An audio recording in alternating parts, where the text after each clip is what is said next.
तो देख, टिक टैक toy game से स्टार्ट करते हैं।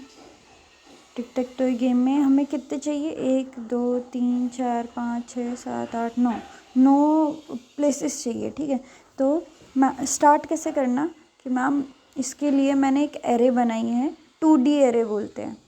जब आप ऐसे लिखते हो ना A3 और फिर वापस से 3, मतलब इसमें ये रो रिप्रेजेंट कर रहा है, ये कॉलम रिप्रेजेंट कर रहा है, मतलब 3 रोज़ और 3 कॉलम, 3 रोज़ 3 कॉलम ऐसे। ठीक है, तो अभी देखो, और ये इंडेक्सिंग कैसे होती है वो तो पता ही है, ये दिख रहा है, पहले 3 रोज़ है और 3 कॉलम है। इसका मतलब क्या, ये जो पहला एलिमेंट होगा वो कैसा कहलाएगा, A0 0, समझ में आया। सेकंड वाला एलिमेंट कहलाएगा A0 1, फिर A0 2, मतलब यहाँ पे 3 कहीं यूज़ नहीं हो रहा है, यहाँ पे कैसे आएंगे 0 1 2, मतलब फर्स्ट रो का फर्स्ट एलिमेंट 0 पोजीशन पे है, ये 1 पोजीशन पे, ये 2 पोजीशन पे, ऐसे ये काम करता है। फिर ये वाली देख 0 1 2, ये रो को, ये वाली रो 0 रो है, ये 1 रो है, ये 2 रो है, फिर इनके एलिमेंट्स ऐसे 0 1 2 ऐसे चलेगा, समझ में आया। जैसे ये दिख रही है ना, ऐसे रिप्रेजेंट हो रही है। तो अभी क्या किया है, ये जो हमारी एरे थी, ए नाम की एरे थी, है ना, उसको हमने कैरेक्टर वाली ली है। कैरेक्टर्स में जब भी हम यूज़ करते हैं ना, वो आता है ऐसे, दिख रहा है, कोटेशन में आता है, उसके अंदर आप कुछ भी लिख दो, जैसे 1 लिखा है, अल्फ़ाबेट भी लिख सकते हो, कैरेक्टर्स के अंदर अल्फ़ाबेट्स नंबर्स सब आते हैं। तो यहाँ पे दिख रहा है, जैसे फर्स्ट इसमें दिख रहा है ये, तो ये जो नंबर्स हैं ना वो कैसे पोजीशन पे हैं, ये 0 1 2, 3 एलिमेंट्स इसमें बनाए हैं, ये वाला, एक ये वाला और एक ये वाला। तो ये 0 पे 1 पे 2 पे, फिर इसके अंदर भी कैसे चल रहे हैं, 0 1 2 1 1 2 3 किस पे हैं, पोजीशन 0 1 2 पे हैं।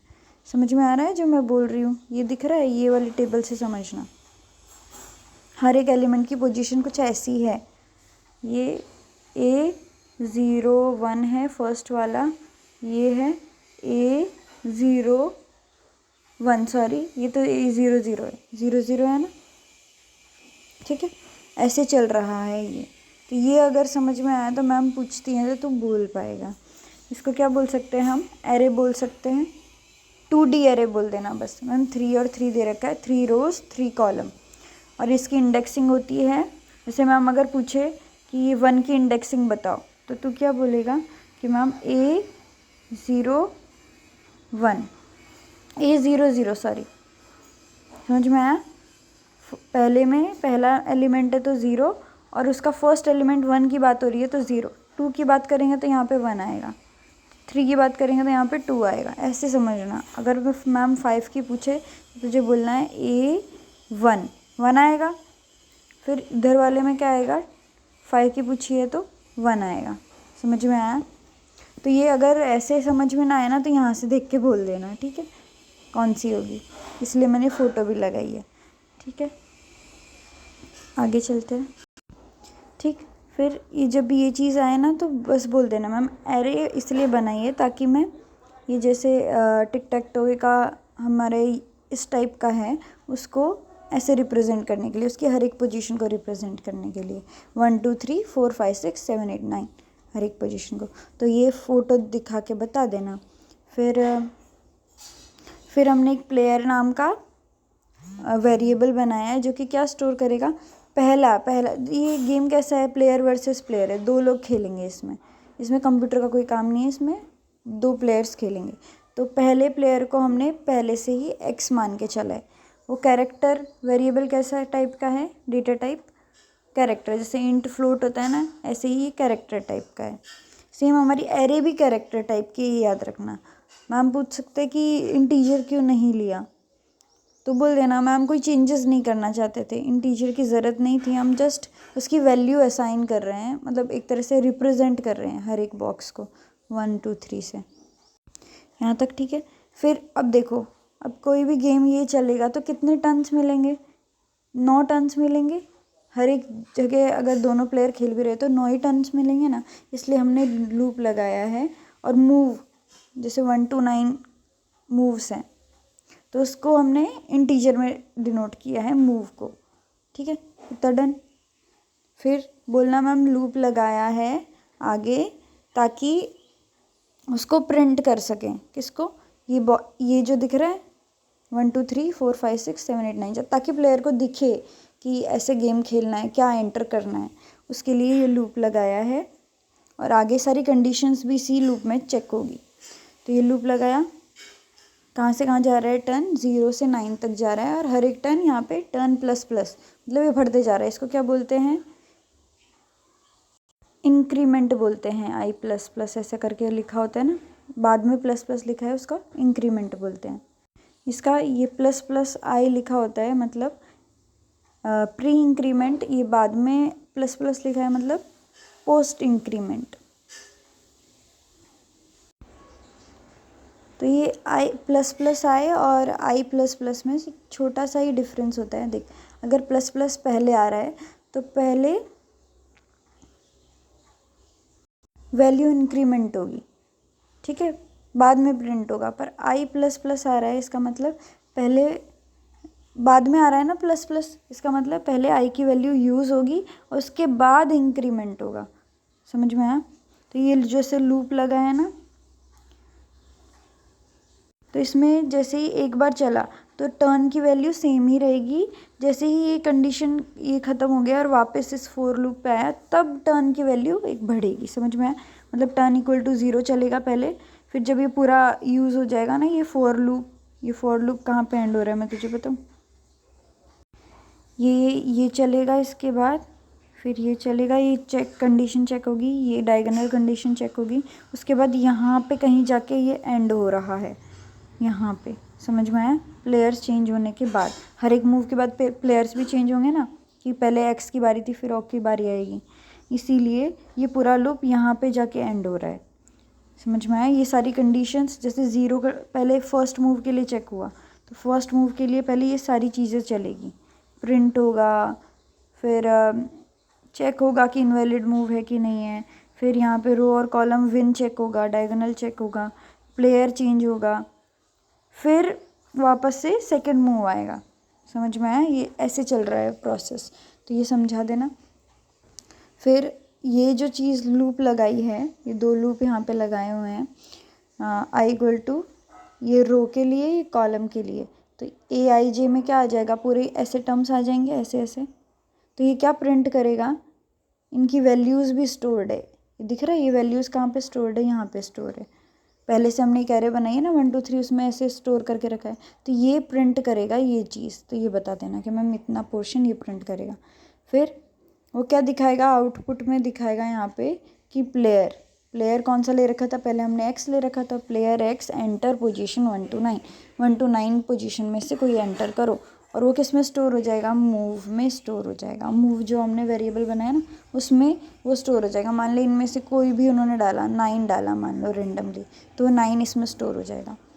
अब बात आए ना जब इस पर, तो ये लॉजिक थोड़ा सा अटपटा है, पर इतना समझना कि जैसे मूव उसने कोई भी डाला 9 डाला, तो उसको रो और कॉलम में इंटरचेंज करने के लिए, रो और कॉलम में डालने के लिए हमने ये 2 फार्मूला लगाया है, ताकि जैसे कोई भी यहाँ पे डाला, यहाँ पे 9 डाला, तो उसको हमें कैसे मिल जाए, ऐसे मिल जाए कि वो कौन से 9 मतलब वो कौन से उसकी बात कर रहा है, एरे में कौन से एलिमेंट की बात कर रहा है। तो उसके लिए 2 फार्मूला है, उससे हमें एग्जैक्ट मिल जाएगी। जैसे 9 डालेंगे ना, 9 - 1 क्या होता है 8, 8 डिवाइडेड बाई 3, 8 को 3 से डिवाइड करेंगे तो क्या आएगा 3 2 = 6, 2 डिवाइड करने पे 2 आ रहा है, ये ऐसे साइन का मतलब डिवाइड। तो ये 2 पॉइंट समथिंग आएगा। पॉइंट का हम गिनते नहीं है क्योंकि इंटीजर टाइप का लिया है ना, फ्लोट का लेते तो पॉइंट में गिनते, इंटीजर टाइप का लिया तो फर्स्ट वैल्यू आएगी, पॉइंट के बाद वाली वैल्यू नहीं गिनते। तो आ गया 2।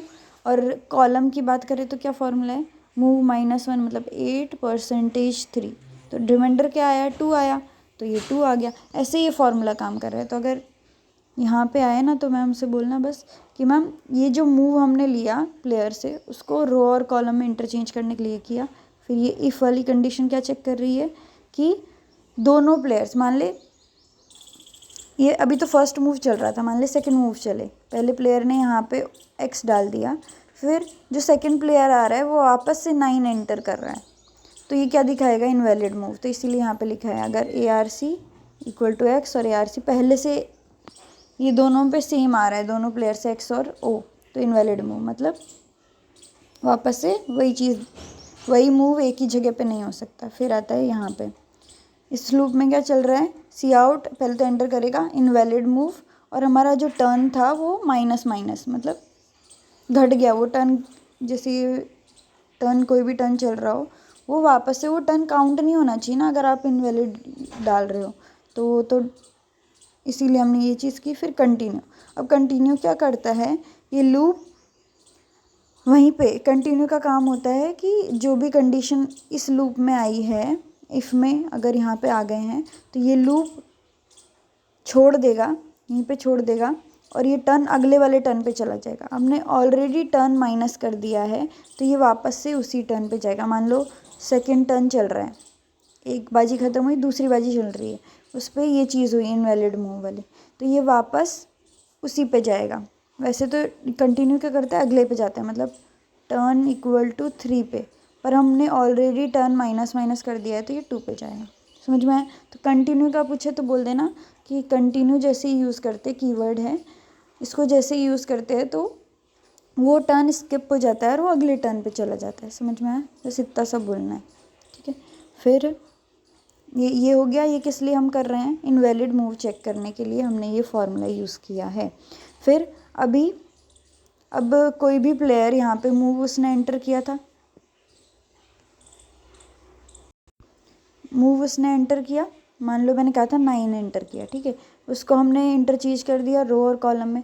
अब वो उस पर प्रिंट करके भी दिखाना है ना, यहाँ पे ऐसा टाइप OX XO के टाइम में तरह से, तो हमने क्या किया, उसको तो रो कॉलम में इंटरचेंज कर लिया था, उसकी पोजीशन में क्या डाल दिया, प्लेयर क्या कर रहा था, x और o यही रिप्रेजेंट कर रहा है, तो उसकी जगह पे x और o रिप्लेस हो गया। समझ में आया? यहाँ पे हमने क्या किया, रिप्लेसमेंट किया।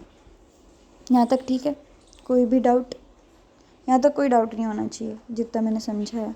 इसी को देख के कोई भी क्वेश्चन पूछे, इसको देख लेना, आ जाएगा। और यहाँ पे मैंने लिखा भी है, invalid move if any player chooses position which is already occupied, तो उसके लिए ये चीज़ें लिखी हुई है। समझ में आया? अब आते हैं, अब हमें विन चेक करना है, ठीक है। यहाँ तक तो क्या हुआ, मूव यहाँ पे ये प्रिंट किया और प्लेयर से हमने पूछा कि कौन सी जगह पे आप डालना चाहते हो अपना x या o, ठीक है। यहाँ पे इसने क्या किया, इनवैलिड मूव चेक किया, और वो जहाँ पे भी वो डालना चाहता था वहाँ पे क्या आ गया, प्लेयर का, जैसे यहाँ 9 पे डालना चाहता तो मान ले o डालना चाहता तो यहाँ पे आ गया। फिर आगे चलते हैं, अब चेक करना है हमें विन। हर बार हम विन तो चेक करेंगे ना, क्या पता कौन सा टर्न चल रहा है और विन हो रहा है कि नहीं हो रहा, तो उसके लिए हमने ये वाली कंडीशन लगाई, लूप लगाया, ठीक है। अब देख, एक तो हमें चेक करना है क्या, वर्टिकल, और एक करना है डायगोनल, ठीक है। तो ये दोनों कंडीशन चेक करनी है। तो अभी देखो, अभी एक बार मैं वर्टिकल का बता देती हूँ, एक बार डायगोनल का बता देती हूँ। जैसे वर्टिकल चेक करना है तो इसमें देखो क्या चेंज हो रहा है, वर्टिकल की रोज चेंज हो रही है क्या, 0 1 2 ही रह रहा है, 0 1 2। पहला जो यहाँ पे आता है ना, ए दिस और दिस, ये पहले वाले ब्रैकेट में रो होती है, रो, और इसमें होता है कॉलम। तो ये पहले में देखो 0 1 2 0 1 2 0 1 2 यही रह रहा है। तो आई लूप कहाँ से कहाँ जा रहा है, यहाँ देखो लूप कहाँ से कहाँ जा रहा है, आई इक्वल टू 0 to 3। तो ये इसीलिए ये जो इतना पार्ट है ना, इतना पार्ट इसमें चेक हो रहा है वर्टिकल। ऐसे अगर मान लो x x x वर्टिकली जीत रहा है कि नहीं, तो उसमें आई डाला हुआ है। सर ये वाला हॉरिजॉन्टल के लिए है और ये वाला नीचे वाला वर्टिकल के लिए। देखिए इसमें जैसे 0 1 2 फिक्स है, यहाँ पे भी 0 1 2 फिक्स है रो में, बस चेंज क्या हो रहा है, ये चेंज हो रहा है। तो मान लो अगर इस वाले में बन रहा है तो कैसा आएगा, 0 0 0, ये चेक कर लेगा, आई 0, पहले सबसे पहले तो आई इक्वल टू 0 चेक होगा ना, तो कंडीशन में आएगा आई इक्वल टू 0, ठीक है। 0 0 और यहाँ पे और दिया हुआ है हॉरिजेंटली जीत जाए या फिर ये जीत जाए, इन दोनों में से कोई एक होगा तो भी हमारा विन तो कहलाएगा ही। ठीक है, यहाँ तक ये चीज़ समझ आई। ये बता देना नीचे वाला किसके लिए, वर्टिकल के लिए, ऊपर वाला हॉरिजॉन्टल के लिए। 0 1 2 इसमें फिक्स है। इसी को देख के पीछे वाली स्लाइड को देख के समझा सकते हो। तो ये चीज़ हुई, वर्टिकल और हॉरिजॉन्टल दोनों के लिए समझ में आ गया। इसमें सिर्फ देखिए इस रो की बात हुई तो ये i = 0 पे चेक कर लेगा, फिर हमारा i बढ़ेगा, i ++ किया ना तो फिर वो 1 पे जाएगा, तो फिर 1 के लिए यहाँ पे भी चेक हो जाएगा कि इस वाले में हो रहा है कि नहीं, इस वाले में हो रहा है कि नहीं। सेम फॉर हॉरिजॉन्टल, हॉरिजॉन्टल के लिए क्या फिक्स है, देखो हॉरिजॉन्टल के लिए क्या फिक्स है, कॉलम फिक्स है इसमें। देखो 0 1 2 0 1 2 0 1 2, इसीलिए ऐसा फॉर्मूला बना है। कॉलम फिक्स कर दिया 0 1 2 और आई आगे लगा दिया रो में। तो ये हो गया वर्टिकल और हॉरिजॉन्टल विन का, इसमें कोई भी दिक्कत। और इफ़ कंडीशन में चल रहा था, अगर इनमें से कोई भी एक होता है तो हम लिख देते हैं प्लेयर विंस, जो भी प्लेयर चल रहा होगा। जैसे यहाँ पे एक्स चल रहा है तो ये, और यहाँ पे जाके तो इंटरचेंज भी हो रहा है हर एक मूव पे, तो जो भी प्लेयर जीता होगा वो वहाँ पे आ जाएगा। फिर हमने यहीं पे लिख दिया है रिटर्न 0। अगर इसमें कंडीशन इफ़ वाली ट्रू हो जाती है, मतलब मान लो वर्टिकल या हॉरिजॉन्टल विन हो जाता है, तो हम क्या बोलेंगे कि बाहर हो जाओ, लूप से ख़त्म। जीत गए तो ये प्रिंट करके ख़त्म करना है ना हमें प्रोग्राम में। तो यहाँ पे ये होने के बाद रिटर्न 0 मतलब यहाँ पे अगर आ गया अपना कंपाइलर तो वो बाहर निकल जाएगा प्रोग्राम से। इसके आगे के कुछ भी रन करने की ज़रूरत नहीं है, डायगोनल चेक करने की ज़रूरत नहीं, कुछ चेक करने की ज़रूरत नहीं। ठीक है, ये हो गया इसका। अब डायगोनल के लिए क्या चाहिए हमें, एक तो ये चाहिए, ये और ये। तो उसी के लिए ये लिखा है 0 0 1 1 0 0 1 1 2 2। एंड लगाया, ये देखना इनके लिए हमें ये तीनों के तीनों ऐसे चाहिए ही। एंड मतलब ये तीनों कंडीशन ट्रू होनी चाहिए। हाँ, और फिर और लिखा है क्योंकि ये भी तो डायगोनल है, ये तीनों, तो इन तीनों के लिए भी लिख दिया। तो ये सेम, ये अगर डायगोनल का पूछे तो ये डायग्राम दिखा के समझा देना कि मैम डायगोनल ऐसे ऐसे। इसके लिए अगर ये विन आता है तो जो भी प्लेयर होगा वो जीत जाएगा, और फिर रिटर्न 0 प्रोग्राम से बाहर। ये बस समझ लेना, ये है टर्नरी ऑपरेटर। इसमें क्या हो रहा है, अगर प्लेयर इक्वल टू एक्स है, मतलब यहाँ से प्लेयर पहले एक्स वाला खेल रहा है, तो ये पूरा चेक होने के बाद उसने जो भी एंट्री दी, मूव डाला, उसके बाद एक्स है तो क्या चेंज हो जाएगा, अगर एक्स है तो 0 हो जाएगा, अदरवाइज मान लो ओ है तो क्या आएगा ये। तो इसमें कैसे हो रहा है कि ये कंडीशन ट्रू होगी तो हमारा ओ होगा, अदरवाइज एक्स होगा। समझ में आया है कैसे काम करता है। ये ट्रू होगी तो दिस, एल्स दिस, ये ऐसे ऐसे इंटरचेंज कर रहा है। ये स्टेटमेंट क्या कर रही है, प्लेयर एक्स पहले खेल रहा था तो ओ चला जाएगा, ओ खेल रहा है तो एक्स चला जाएगा, बस इतना है। ठीक है, फिर ये पूरा लूप जो चल रहा था ये वाला, ये क्या चेक कर रहा है, विन तक। मान लो ऐसा भी आएगा ना कि विन होगा ही नहीं, जैसे इस वाले केस में, जैसे ये डायग्राम लिया है उसमें ड्रॉ हो रहा है। तो अगर इन सारे केसेस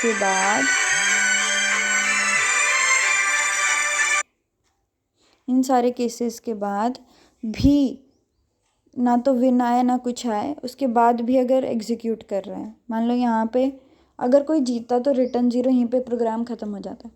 पर अगर इसके आगे भी चल रहा है, ये लूप के बाद भी ये चल रहा है, फॉर लूप के बाद, ये बड़े वाले लूप के बाद फिर भी आगे आ रहा है, इसका मतलब मैच कैसा है, ड्रॉ है। समझ में आया, क्योंकि ये जो फॉर लूप है वो सारे टर्न्स कवर कर लेगा 1 से 9 तक, पूरा अपना ये जो बोर्ड है वो फुल हो जाएगा। उसके बाद भी वो आगे आ रहा है, मतलब वो ड्रॉ है, इसीलिए ये वाला। तो ये सारे ऐसे चलेगा। फिर मैम को समझा देना कि मैम ऐसे करके ये हमारा आउटपुट आया था और ये प्रोग्राम ख़त्म। तो तुझे समझाना, बेसिकली समझाना कैसे है, यहाँ से शुरू करना। मैम इसको बोर्ड को रिप्रेजेंट करने के लिए मैंने ऐसे हर एक पोजीशन को 1 2 3 4 5 6 ऐसे 7 8 9 ऐसे करके रिप्रेजेंट किया है। उसके लिए मैंने एक एरे लिए कैरेक्टर टाइप की। हाँ मैम, मुझे कैरेक्टर टाइप क्यों लिए, क्योंकि मैम जस्ट रिप्रेजेंट करना है, उसमें कोई चेंजेस नहीं कर देते, इसीलिए इंटीजर की ज़रूरत नहीं थी। अभी ये कैसी है, 2D एरे टाइप है, इसको नेस्टेड एरे भी बोलते हैं, क्योंकि देखो एरे के अंदर एरे है, ये दिख रहा है, इसके अंदर भी एरे है, तो उसको ऐसे भी बोल सकते हैं। उनकी पोजीशन बस याद रखना। ये कॉमा जहाँ दिख रहा है ना, ये दिख रहा है,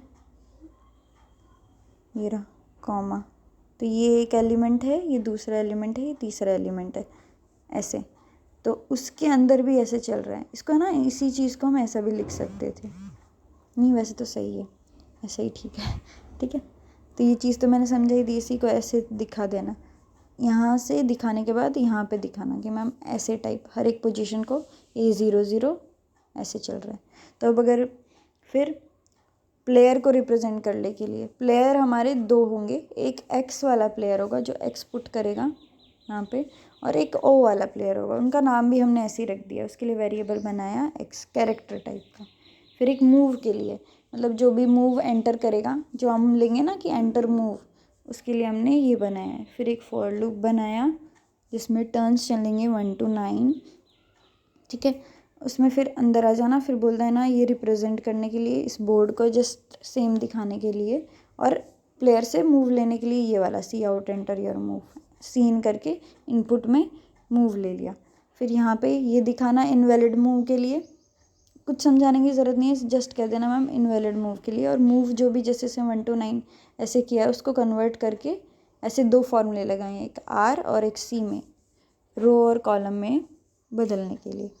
फिर अगर दोनों पोजीशन, अगर उसी पोजीशन पे दोनों प्लेयर पहले से भरा हुआ है और उस पर ही एंटर करे तो इनवैलिड दिखा दे। इसीलिए ये डायगोनल और हॉरिजॉन्टल और वर्टिकल, डायगोनल, और ये प्लेयर चेंज करने के लिए टर्नरी ऑपरेटर, दिस, ये सब चीज़ें मैंने लिखी। अगर वो खुद पूछे तो क्वेश्चन तो समझा पाए, वरना तो तुझे जैसे मैंने फ्लो में समझाया वैसे ही। फिर ये ठीक है, डन, बाय बाय।